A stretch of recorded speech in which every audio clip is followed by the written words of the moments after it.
Here in the US, you have the Federal Reserve with a zero interest rate policy. In other parts of the globe, you're seeing negative yields. Corporate bond spreads, usually viewed as an area to look for income, are on the narrow end of ranges, and the stock market is at or near all-time highs. So investors are still searching for that solution. And one of these solutions, in our opinion, is alternative credit.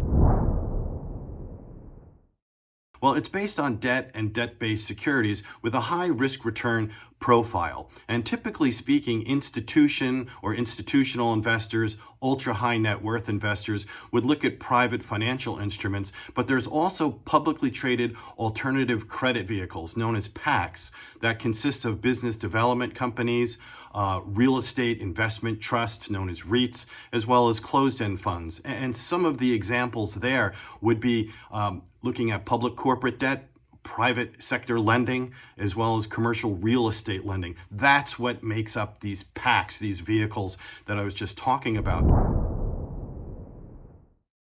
At WisdomTree, we just recently launched the WisdomTree Alternative Income Fund, the ticker HYIN, and that seeks to track the performance before fees and expenses of the gap-style liquid alternative credit index known as GLACI. And within that environment, you can use HYIN as a potential complement for your fixed income holdings, or you could also use it as a separate type of asset class using stocks and bonds, traditionally what you're thinking about, as well as the alternative credit part of the portfolio.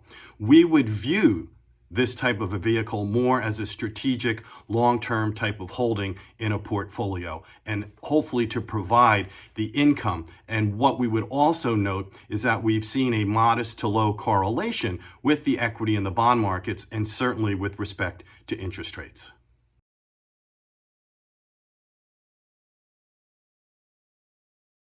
Before investing, carefully consider a fund's investment objectives, risks, charges, and expenses contained in the prospectus at WisdomTree.com.